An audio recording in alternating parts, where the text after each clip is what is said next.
പക്ഷേ ഒന്നും ഫലത്തിലെത്താതെ വണ്ണം ഓരോ ദിവസം കഴിയുന്തോറും കേൾക്കുന്ന വാർത്തകൾ വളരെ ദാരുണമായ വാർത്തകളാണ്.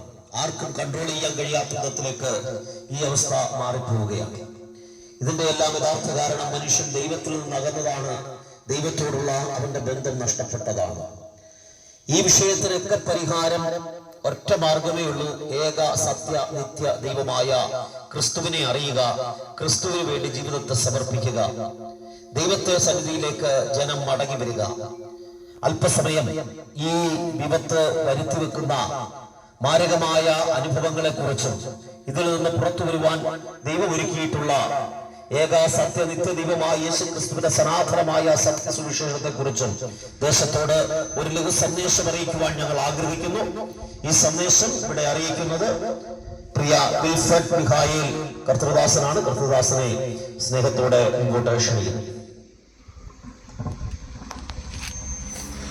അധ്വാനിക്കുന്നവരും ഭാരം ചുമക്കുന്നവരായുള്ളവരെ, നിങ്ങൾ എൻ്റെ അടുക്കൽ വരുവിൻ, ഞാൻ നിങ്ങളെ ആശ്വസിപ്പിക്കുന്നു അല്ല ചെയ്ത അഖില ലോക രക്ഷിതാവായ യേശുക്രിസ്തുവിന്റെ നാമത്തിൽ ഈ ദേശനിവാസികളോട് നിങ്ങളുടെ സ്നേഹവന്ദനത്തെ അറിയിക്കുന്നു.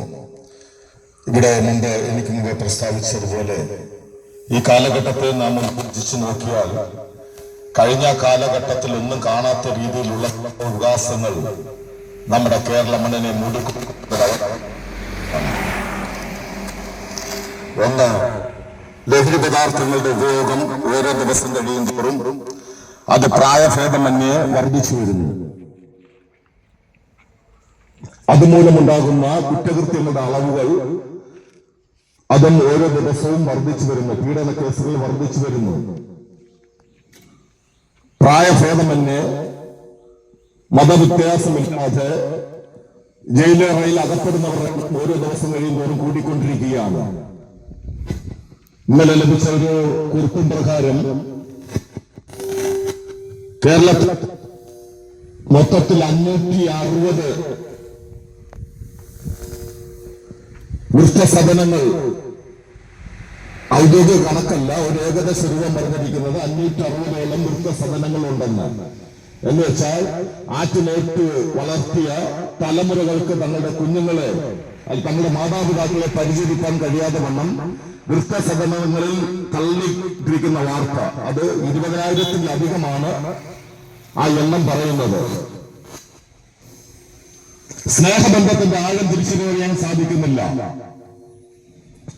മുമ്പ് പ്രസ്താവിച്ചുള്ള ആറ്റുനോറ്റ് വളർത്തിയ കുഞ്ഞുങ്ങളുടെ കൈകൊണ്ട് ഒരു ഗ്ലാസ് വെള്ളം വാങ്ങി കുടിക്കുവാൻ ഭാഗ്യമില്ലാത്ത മാതാപിതാക്കളുടെ കാലഘട്ടമായി നമ്മുടെ കേരളം മാറിക്കൊണ്ടിരിക്കുകയാണ്.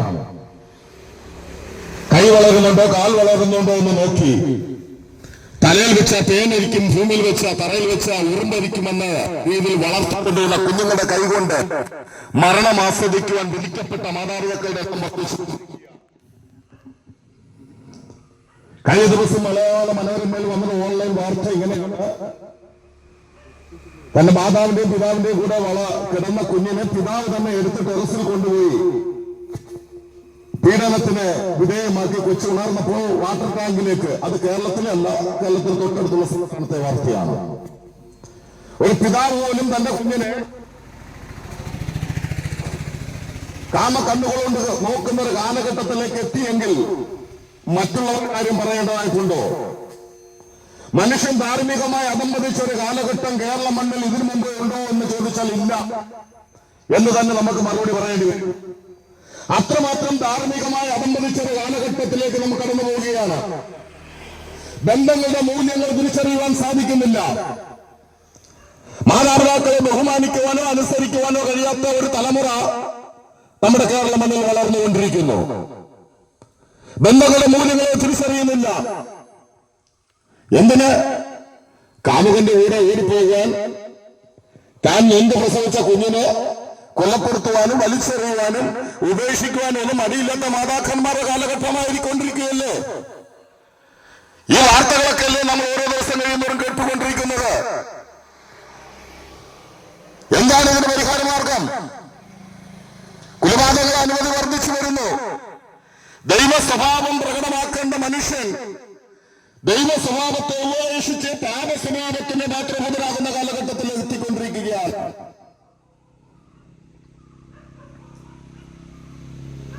മനുഷ്യൻ തന്റെ ധാർമ്മികത മറന്നു പോകുന്നു. ഗുരുക്കന്മാരെ ബഹുമാനിക്കണം, മാതാപിതാക്കളെ ബഹുമാനിക്കണമെന്ന് എല്ലാ മതങ്ങളും നമ്മളെ പഠിപ്പിക്കുമ്പോൾ അതിൽ നിന്നെല്ലാം ഏറെ പുറകോട്ട് പോയിരിക്കുന്ന കാലഘട്ടത്തിലേക്ക് നാം എത്തിയിരിക്കുകയാണ്. ഇവിടെ നോക്കിയും നമുക്ക് വിടുതൽ പ്രാപിച്ചേ മതിയാകൂ. ഇന്ന് സംഭവിക്കുന്ന സകല ക്രൂരകൃത്യങ്ങളുടെ ഉറവിടം തേടിപ്പോയാൽ അവിടെയൊക്കെ വില്ലാളിയായി ഒരുവനെ നമുക്ക് കാണുവാൻ സാധിക്കും. അതാണ് ലഹരി പദാർത്ഥങ്ങൾ. അത് ഉപയോഗിക്കുന്നത് മൂലം തന്റെ സ്വബോധം നഷ്ടപ്പെട്ടിട്ട് താൻ ചെയ്യുന്ന കാര്യങ്ങളെ കുറിച്ച് ഒരു ബോധവുമില്ലാതെ എന്നാൽ ലഹരി വിട്ടു കഴിയുമ്പോൾ താൻ നിലവിളിക്കുന്ന മാനസാന്തരപ്പെടുന്ന വാർത്തകൾ നമുക്ക് കേൾക്കുവാൻ സാധിക്കുന്നുണ്ട്. ഇത് എന്തുകൊണ്ട് ഇങ്ങനെ സംഭവിക്കുന്നു? നല്ല സാഹചര്യത്തിൽ വളരാത്തത് കൊണ്ടാണോ? അല്ല. നല്ല കുടുംബങ്ങളിൽ പിറക്കാത്തത് കൊണ്ടാണോ? അല്ല. നല്ല വിദ്യാഭ്യാസം ലഭിക്കാത്തത് കൊണ്ടാണോ? അല്ല. അങ്ങനെയെങ്കിൽ കഴിഞ്ഞ ദിവസം ഒക്കെ അറിയാമല്ലോ, കോളേജിൽ നിന്നാണ് കഞ്ചാവ് പിടിക്കപ്പെട്ടത്. അത് ഉപയോഗിച്ചാൽ എന്ത് സംഭവിക്കുമെന്ന് സാധാരണ ഒരു മനുഷ്യനേക്കാൾ അറിവുള്ളവരാണ് ഈ കുഞ്ഞുങ്ങൾ. തങ്ങളുടെ ബുദ്ധിമണ്ഡലത്തെ അത് എങ്ങനെ ബാധിക്കുമെന്നും തന്റെ നാടിനേരമുകളെ എങ്ങനെ ബാധിക്കുമെന്നും തന്റെ ഓർമ്മശക്തി എങ്ങനെ ബാധിക്കുമെന്നും താൻ സുബോധമില്ലാതെ എന്തൊക്കെ ചെയ്തു കാട്ടുമെന്നും ഇവർക്കറിയാം. അപ്പോൾ വിദ്യാഭ്യാസത്തിന് കുറവല്ല, നല്ല കുടുംബത്തിൽ ജനിക്കാത്തത് കൊണ്ടല്ല, നല്ല മാതാപിതാക്കളെ ലഭിക്കാത്തത് കൊണ്ടല്ല. ഇന്ന് ലഹരി പദാർത്ഥങ്ങൾ ഉപയോഗിക്കുന്നവരും മെഡിക്കൽ സ്റ്റുഡൻസ് പോലും മുന്നിലാണ്. എന്നുവെച്ചാൽ ക്യാൻസറും അർബുദ രോഗത്തിന് വേദനക്കാരിയായി കൊടുക്കുന്ന മരുന്നുകൾ പോലും ലഹരിക്ക് വേണ്ടി കുത്തിവെക്കുന്ന മെഡിക്കൽ സ്റ്റുഡൻസിന്റെ എണ്ണം വർദ്ധിച്ചു വരുന്ന ഒരു കാലഘട്ടത്തിൽ നാം എത്തിയിരിക്കുകയാണ്. അപ്പോൾ വിദ്യാഭ്യാസത്തിന്റെ കുറവല്ല, അത് നാം പറഞ്ഞു കഴിഞ്ഞു. ഇനി ഈശ്വര വിശ്വാസമില്ലാഞ്ഞിട്ടാണോ നാം ചിന്തിക്കുന്ന ഈ കുലപാതകങ്ങളും കുറ്റകൃത്യങ്ങളും ഒക്കെ ചെയ്യുന്നവർ നിരീശ്വരവാദികളാണെന്ന്? അല്ല. ഈ ചെയ്യുന്നവരിൽ 99% ആൾക്കാരും ഒന്നല്ലെങ്കിൽ വേറൊരു മതത്തിലും മതസംഹിതയിൽ വിശ്വസിക്കുന്നവരും അതിന്റെ അനുയായികളായിരിക്കുന്നവരുമാണ്. ജയിലുകളെ സന്ദർശിക്കാൻ നമുക്ക് മതനേതാക്കന്മാരെ കാണാൻ സാധിക്കും. ആത്മീയ ഗുരുക്കന്മാരെയും മറ്റ് സ്കൂൾ അധ്യാപകരെയൊക്കെ പീഡന കേസിൽ അകപ്പെട്ട് കിടക്കുന്നവരെ നമുക്ക് കാണുവാൻ സാധിക്കും ജയിലുകള അറകളിൽ. അങ്ങനെയെങ്കിൽ ഈശ്വര വിശ്വാസമില്ലാഞ്ഞിട്ടുമല്ല, പിന്നെ എന്ത്? ഇവിടെയാണ് ഞങ്ങൾ പ്രസംഗിക്കുന്ന സന്ദേശത്തിന്റെ ബലം. ഈ ശബ്ദപരിധിക്കുള്ളിൽ പ്രിയ മാനവ ശ്രോതാക്കളെ, നിങ്ങൾ ഏത് മതത്തിൽ വിശ്വസിക്കുന്നവരായിക്കൊള്ളട്ടെ, നിങ്ങളുടെ മതസംഹിത വിളിച്ചറിയിക്കുന്ന ഒരു യാഥാർത്ഥ്യമുണ്ട്. മനുഷ്യൻ നന്മ ചെയ്യണമെന്ന് ആഗ്രഹിക്കുന്നുവെങ്കിലും അവനെ കൊണ്ട് നന്മ ജയിക്കാതെ തിന്മ ജയിക്കുന്നൊരു തിന്മ ശക്തി പ്രപഞ്ചത്തിൽ വാഴുന്നുണ്ട്. ഒരധർമ്മത്തിന്റെ ശക്തി പ്രപഞ്ചത്തിൽ വാഴുന്നുണ്ട്. അത് സത്യമാണ്. അതെല്ലാ മതങ്ങളും പഠിപ്പിക്കുന്നതാണ്. കാലാകാലങ്ങൾ അധർമ്മത്തിന് എതിരെ പോരാടാൻ പല അവതാരങ്ങളും ജനിച്ചതായിട്ട് പല മതങ്ങളും പഠിപ്പിക്കുന്നുണ്ട്. പക്ഷേ ഇതെല്ലാം ഉണ്ടായിട്ടും മനുഷ്യന്റെ സ്വഭാവത്തിന് മാത്രം മാറ്റം വരുന്നില്ല. ഇവിടെയാണ് ഞങ്ങൾ പ്രസംഗിക്കുന്ന യേശുക്രിസ്തുവിന്റെ സനാതന സുവിശേഷത്തിന്റെ പ്രാധാന്യത വർദ്ധിച്ചു വരുന്നത്. അങ്ങനെയെങ്കിൽ ഈ ഇരുളിന്റെ ശക്തി മനുഷ്യനെ സ്വാധീനിക്കുന്നു. എന്തുകൊണ്ട്? മനുഷ്യൻ ജന്മനാ ഭാവിയാണ്. ഇന്ന് തൽക്കാലം നാം തിരിച്ചറിയേണ്ട യാഥാർത്ഥ്യമുണ്ട്. ഒരു കുഞ്ഞ് അമ്മയുടെ ഉദരത്തിൽ ഉരുവാകുന്ന ഭാവത്തിലാണ്, ജനിക്കുന്ന ഭാവത്തിലാണ്, വളരുന്ന ഭാവത്തിലാണ്, ജീവിക്കുന്ന ഭാവത്തിലാണ്. പാപത്തിൽ ഉരുവായി പാപത്തിൽ ജനിച്ച് പാപത്തിൽ ജീവിക്കുന്ന മനുഷ്യന് പാപസ്വഭാവം മാത്രമേ പുറപ്പെടുവിക്കാൻ സാധിക്കുകയുള്ളൂ. ആ പാപം പക ഉളവാക്കുന്നു, ആ പാപം വിദ്വേഷം ഉളവാക്കുന്നു, ആ പാപം പിണക്കം ഉളവാക്കുന്നു, ആ പാപം അസൂയ ഉളവാക്കുന്നു, ആ പാപം അശുദ്ധിയിൽ ജീവിക്കാൻ മനുഷ്യനെ പ്രേരിപ്പിക്കുന്നു, ആ പാപം മനുഷ്യനെ ലഹരി പദാർത്ഥങ്ങൾ ഉപയോഗിക്കാൻ പ്രേരിപ്പിക്കുന്നു, ആ പാപം മനുഷ്യനെ കൊലപാതകമാക്കുന്നു, ആ പാപം മനുഷ്യനെ മനുഷ്യസ്നേഹിയിൽ നിന്നും ദൈവസ്നേഹത്തിൽ നിന്നും അകറ്റി ഒരു നിഷ്ഠൂരനായി ജീവിക്കാൻ പ്രേരിപ്പിക്കുന്നു. അങ്ങനെയെങ്കിൽ നമുക്ക് നമ്മൾക്കെല്ലാം ഗുഡ് ബൈ പറയേണ്ടത് നമ്മൾ കൂട്ടിക്കൊള്ളുന്ന പാപത്തിനോട് നാം ഗുഡ് ബൈ പറയണം. മനുഷ്യ കണ്ടുപിടുത്തങ്ങൾക്കോ സംവേദന ബുദ്ധികൾക്കോ സഹോദരങ്ങളെ ഈ പാപത്തിന് നമ്മളെ രക്ഷിക്കാൻ സാധിക്കുകയില്ല. മനുഷ്യൻ പരാജയപ്പെട്ട രണ്ടിടമുണ്ട്. ഒന്ന്, മാനവത്തിന്റെ നീക്കുപോക്ക് മനുഷ്യന്റെ സാങ്കേതിക വിദ്യകൾ കൊണ്ട് പരിഹാരം കാണുവാൻ സാധിക്കുന്നില്ല. രണ്ട്, പാപത്തിന് പരിഹാരം. പാപം അത് ദൈവത്തോട് ചെയ്ത അംഗസംഖ്യയാണ്. അപ്പൊ ദൈവത്തോട് ചെയ്ത അംഗസംഖ്യന് ദൈവത്തിന് മാത്രമേ പാപത്തിന് പരിഹാരം കാണുവാൻ സാധിക്കുകയുള്ളൂ. അങ്ങനെ പാപത്തിന് ദൈവം വെച്ചിരിക്കുന്ന ശിക്ഷ, പാപം ചെയ്ത ദേഹം മരിക്കണം. പാപത്തിന്റെ ശമ്പളം മരണമത്രേ. അതിൽ പ്രസംഗിക്കുന്ന ഞാനായാലും നമ്മുടെ കേരളത്തിന്റെ ഭരണകർത്താക്കളായാലും ഈ ഭൂമിയെ ഞെട്ടിവിറപ്പിക്കുന്ന ഏത് ഭരണകർത്താക്കളായാലും വിപ്ലവ നേതാക്കന്മാരായാലും അവർ പാപം ചെയ്താൽ അവർക്ക് ആ പാപത്തിന് ഒരു ശമ്പളം വെച്ചിട്ടുണ്ട്, ഒരു പ്രതിഫലം വെച്ചിട്ടുണ്ട്. അതിന്റെ പ്രതിഫലം മരണമാണ്. അങ്ങനെയെങ്കിൽ ഇന്ന് പാൽക്കാലം ആ മരണത്തിലേക്ക് സഞ്ചരിച്ചു കൊണ്ടിരിക്കുന്ന, യാത്രയിൽ കൊണ്ടിരിക്കുന്ന എണ്ണം 1, 2, 3, 100 ഒന്നുമല്ല, ശതകോടിക്കണക്കിന് ആളുകൾ ഈ മരണത്തിലേക്ക് അനുദിനം യാത്ര ചെയ്തുകൊണ്ടിരിക്കുകയാണ്. അവിടെയാണ് കാലത്തിന്റെ തികവയിൽ തന്റെ രൂപത്തിലും സാദൃശ്യവും സൃഷ്ടിച്ച മനുഷ്യനെ രക്ഷിപ്പാൻ, ഒന്നുകൂടെ പറഞ്ഞാൽ മരണത്തിന് കീഴ്പ്പെട്ട് മരണത്തിന്റെ പാപത്തിന്റെ ശമ്പളമായ മരണമെന്ന പ്രതിഫലം വാങ്ങി അധമപാതാളത്തിലേക്ക് പതിക്കപ്പെട്ടുകൊണ്ടിരുന്ന മാനവരക്ഷയെ രക്ഷിക്കുവാൻ ദൈവം തന്നെ പദ്ധതിയിട്ടു. എന്തെന്നറിയാമോ? ദൈവം മനുഷ്യനായി ഭൂമിയിൽ പിറന്നു എന്ന് പറഞ്ഞാൽ അത് മറ്റുള്ളവർക്ക് മനസ്സിലാകത്തില്ല. ഇന്ന് തൽക്കാലം മനുഷ്യർ കാണുന്ന അത്ഭുതങ്ങൾ എന്ന് പറഞ്ഞാൽ മനുഷ്യൻ ചൊവ്വയിൽ പോയി, മനുഷ്യൻ ചന്ദ്രനിൽ പോയി, മനുഷ്യൻ അടുത്ത് ബുധനിൽ പോയി എന്ന് പറഞ്ഞാൽ മനുഷ്യന് വലിയ അത്ഭുതമായി തോന്നും. ഇന്ന് തൽക്കാലം ഞങ്ങളൊരു കാര്യം പറയട്ടെ, ഞങ്ങൾ പറയുന്നു ഞങ്ങളുടെ ജീവിതത്തിൽ അത്ഭുതമായി ഞങ്ങൾ കാണുന്നത് വിശുദ്ധിയിൽ ഭയങ്കരനായ ദൈവം അശുദ്ധി നിറഞ്ഞ ഭൂമിയിലേക്ക് ജഡാവതാരം എടുത്ത് വന്നു എന്നുള്ളതാണ്. എന്തിന് ജഡാവതാരം എടുത്ത് വന്നെന്നറിയാമോ? അത് മനുഷ്യനായി ജീവിച്ചിട്ട് മനുഷ്യനെ പറഞ്ഞ് മനസ്സിലാക്കി ദൈവമാരെന്നും ദൈവസ്നേഹം എന്തെന്നും ദൈവസ്നേഹത്തിന്റെ പരിണഫലം എന്തെന്നും പാപത്തിന്റെ ഭരണഫലം എന്തെന്നും ആ വിശുദ്ധിയിൽ ഭയങ്കരനായ ദൈവം മനുഷ്യനുമായി കൂട്ടായ്മ ആചരിപ്പാൻ ആഗ്രഹിക്കുന്നുവെന്നും ഈ ഭൂമിയിലെ വാസം കൊണ്ട് മനുഷ്യന്റെ വാസം തീരുന്നില്ല, ഇതിനുശേഷം ആ മനുഷ്യന്റെ വാസം തുടരുകയാണ്. അവിടെ നിത്യതയിൽ തേജോമനായ ദൈവമായി ചേർന്ന് വസിപ്പാൻ ദൈവം മനുഷ്യനെ ക്ഷണിക്കുന്നു. ഇന്ന് തൽക്കാലം ആ ക്ഷണം കത്താണ്, ആ ക്ഷണത്തിലുള്ള ദൂതാണ് ഈ ദേശത്ത് ഞങ്ങൾ അറിയിക്കുന്നത്. അതിലേക്ക് വരാതിരിക്കാൻ ഈ അധർമ്മത്തിന്റെ ശക്തികൾ മനുഷ്യനെ കുരുടാക്കി വെച്ചിരിക്കുന്നു. ഈ പാപത്തിൽ നിന്ന് വിടുതൽ പ്രാപിക്കാതെ, ഈ പാപത്തിൽ നിന്ന് രക്ഷ പ്രാപിക്കാതെ, പാപത്തെ വെറുത്ത് പാപിയെ സ്നേഹിക്കുന്ന ദൈവത്തോട് ഒരു മനുഷ്യൻ അടുക്കുവാൻ സാധിക്കുകയില്ല. ആകെ ഇന്ന് തൽക്കാലം ദൈവസമയം നിങ്ങൾക്ക് പുറപ്പെടുവിക്കാൻ നിങ്ങൾ ആഗ്രഹിക്കുന്നു, ദൈവത്തിന്റെ ഇഷ്ടപ്രകാരം ജീവിക്കണമെന്ന് ആഗ്രഹിക്കുന്നു, ഈ പാപത്തെ വെറുക്കണമെന്ന് ആഗ്രഹിക്കുന്നു, ഈ പാപജീവനം നിങ്ങൾ വെറുക്കുന്നു. അങ്ങനെയെങ്കിൽ ഈ ദൈവത്തിന്റെ അടുക്കലേക്ക് വരണം. എന്തെന്നാ വെച്ചാൽ ഈ ദൈവം മാനവരാശിയുടെ പാപങ്ങളെ തന്റെ ശരീരത്തിൽ വെച്ച് വഹിച്ചുകൊണ്ട് പാപത്തിന് ശിക്ഷ തന്റെ ശരീരത്തിൽ വിധിപ്പാനിടയായി തീർന്നു. ഒന്നുകൂടെ വ്യക്തമായി പറഞ്ഞ സഹോദരങ്ങളെ, ഞാൻ മരിക്കേണ്ടയിടത്ത് നിങ്ങൾ മരിക്കേണ്ടയിടത്ത്, ഞാൻ ചെയ്ത പാപത്തിന് പരിഹാരമായി, നിങ്ങൾ ചെയ്ത പാപത്തിന് പരിഹാരമായി നിങ്ങൾ നിത്യമരണത്തിലേക്ക് തള്ളപ്പെടേണ്ട ഇടത്ത് കാലത്തിന്റെ തികവിൽ ദൈവ പ്രതിമയായിരുന്ന ക്രിസ്തു ജഡാവതാരമായി ഭൂമിയിലേക്ക് വന്നിട്ട് എന്റെയും നിങ്ങളുടെയും പാപത്തെ തന്റെ ശരീരത്തിൽ വഹിച്ചുകൊണ്ട് കാൽവരിയിൽ യാഗമായി തീർന്നെന്ന്. എന്തിനെന്നറിയാമോ? യേശു ക്രിസ്തു എന്റെ പാപങ്ങൾക്ക് വേണ്ടി ആർ വിശ്വസിക്കുന്നുവോ അവരെ തന്റെ രക്തത്താൽ കഴുകി ശുദ്ധീകരിച്ച് പാപത്തിന്റെ ശമ്പളം മരണമെന്ന് ആ ശിക്ഷാവ് ദൈവത്തോട് അടുപ്പിക്കുക, ആ നിത്യതയിലേക്ക് കൊണ്ടുപോകുവാൻ, ആ നിത്യവാസത്തിലേക്ക് തന്നെ അടുപ്പിക്കേണ്ടതിന്, ആ നിത്യവാസത്തിലേക്ക് തങ്ങളെ അടുപ്പിക്കേണ്ടതിന് പാപത്തിന്, മാനവരാശിയുടെ പാപത്തിന് തന്റെ ജഡത്തിൽ ശിക്ഷ വിധിച്ചുവെന്ന് ഇന്ന് തൽക്കാലം എന്നെ കേൾക്കുന്ന പ്രിയപ്പെട്ടവരെ, പാപം അതിന്റെ ക്രോധഭാവത്തിൽ നമ്മളിൽ വിളയാടാതെ ആ പാപത്തിന് ശിക്ഷ ദൈവം ഒരുക്കിയിട്ടുണ്ട്. അത് യേശുക്രിസ്തുവിലൂടെ മാത്രമേ ഉള്ളൂ. അങ്ങനെയെങ്കിൽ ആ ക്രിസ്തുവിലേക്ക് അടുക്കുവാൻ ഈ ദേശനിവാസികളോട് ഞങ്ങൾ അറിയിക്കുകയാണ്. ഈ സന്ദേശം അറിയിക്കുന്ന ഞങ്ങൾ ഒരു ദിവസം ഈ സന്ദേശം കൊണ്ട് ആരുടെയും പ്രേരണ മൂലം അറിയിക്കുന്നതല്ല. ഞങ്ങളുടെ കൂട്ടത്തിൽ വിവിധ ഇടങ്ങളിൽ ജീവിച്ചവരുണ്ട്. എന്റെ കൂട്ടത്തിൽ ഷിഹാബുദ്ദീൻ ഉണ്ട്, എന്റെ കൂട്ടത്തിൽ സേനൂരുണ്ട്, അനശ്വറുണ്ട്, ജിബിനുണ്ട്, ഉണ്ണികൃഷ്ണനുണ്ട്, വിജിദാസനുണ്ട്, വേലായുണ്ട്. വിവിധ മതവിഭാഗത്തിൽപ്പെട്ടവർ ഞങ്ങളുടെ കൂട്ടത്തിലുണ്ട്.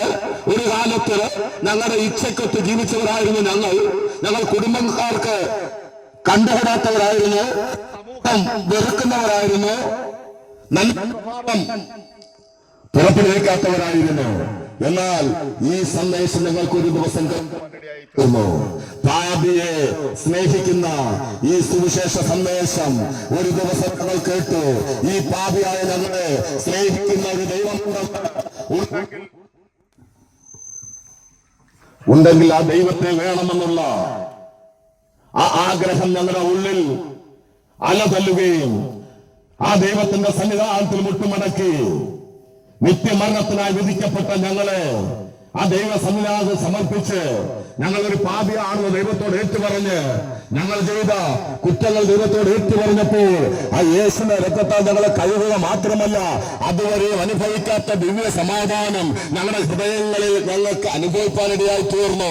മാത്രമല്ല, ആ പഴയ മനുഷ്യന് തന്റെ പ്രവൃത്തികളോട് ഒഴിഞ്ഞുകളയുന്ന വിശുദ്ധ സ്നാനം എന്ന് വെച്ചാൽ പാപം ചെയ്ത് മരിച്ച മനുഷ്യനെ ജലാശയം എന്ന കല്ലറയിൽ കുഴിച്ചിടുന്ന വിശുദ്ധ സ്നാനമേറ്റിട്ട് ഇന്ന് തൽക്കാലം യേശു ക്രിസ്തു ഉയർത്തെഴുന്നേറ്റതുപോലെ ഞങ്ങളും ജീവന്റെ പുതുക്കത്തിൽ നടക്കുവാൻ അല്ലെങ്കിൽ അവരോടുകൂടെ ആ ജലാശയം എന്ന കല്ലറയിൽ ഞങ്ങൾ എഴുന്നേൽക്കുവാൻ ഇടയായി തീർന്നു, ഉയർത്തെഴുന്നേൽക്കുവാൻ ഇടയായി തീർന്നു. ഇന്ന് പഴയത് കഴിഞ്ഞുപോയി. ഒരുവൻ ക്രിസ്തുവിനാണ് സൃഷ്ടി, ഇന്ന് തൽക്കാലം ഞങ്ങൾ സൃഷ്ടിയാണ്. അതുകൊണ്ടാണ് വഴിയോരങ്ങളിൽ നിന്നുകൊണ്ട് ഞങ്ങൾ അനുഭവിക്കുന്ന സമാധാനത്തെ, ആശ്വാസത്തെ, ഈ സന്ദേശത്തെ ഭാരഭൂമത്തിൽ ജീവിക്കുന്ന ജനത്തോട് ഒരു ലജ്ജയും കൂടാതെ വഴിയോരങ്ങളിൽ നിന്ന് വിളിച്ചു പറയുന്നത് എന്തെന്നാൽ ആകാശത്തെങ്കിൽ മനുഷ്യരുടെ രക്ഷിക്കപ്പെടുവാൻ നൽകപ്പെട്ടിരിക്കുന്ന പാപമില്ല സഹോദരങ്ങളെ, അത് അനുഭവിച്ചറിഞ്ഞ സത്യത്തിനാണ് വിളിച്ചു പറയുന്നത്. ഈ മാർഗത്തിലേക്ക് നിങ്ങളെ ഞങ്ങൾ സ്വാഗതം ചെയ്യുകയാണ്. നിങ്ങൾ ഏത് വിഭാഗത്തിൽപ്പെട്ടവരാ എന്ന് ഞങ്ങൾ നോക്കുന്നില്ല. സുവിശേഷത്തിന് ജാതിയില്ല, മതമില്ല, വർണ്ണമില്ല, തൊഴിലില്ല, പണ്ഡിതനെന്നില്ല, പാമരനെന്നില്ല, വിദ്യാസമ്പന്നനെന്നില്ല, വിദ്യാഹീനനെന്നില്ല, ദരിദ്രനെന്നില്ല, സമ്പന്നനെന്നില്ല.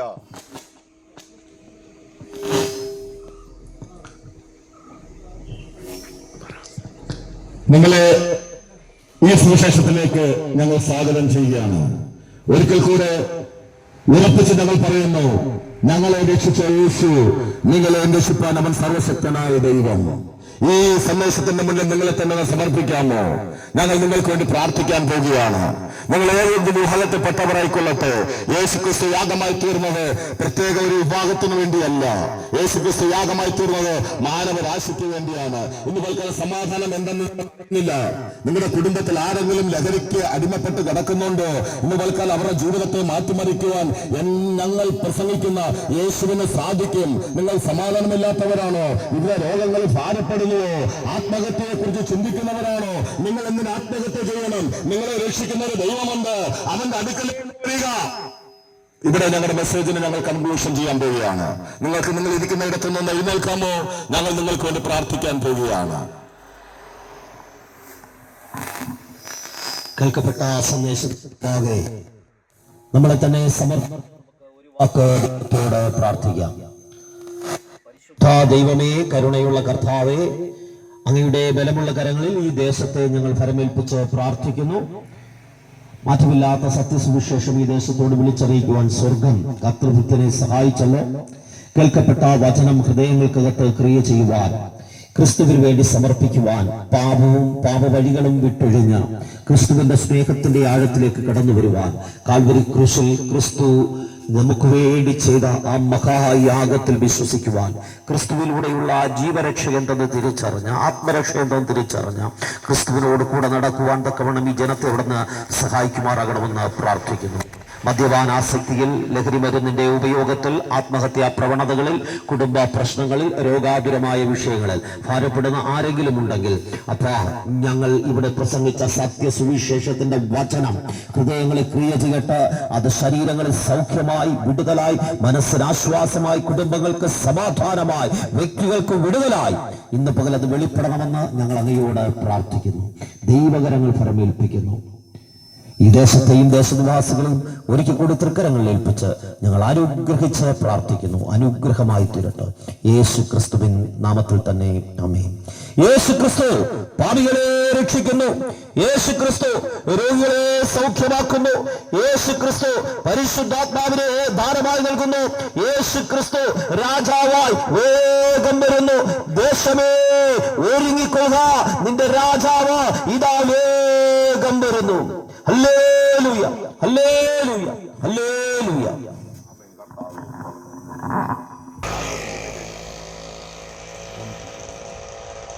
ഒരു ദിവസം മറ്റൊരു ദിവസം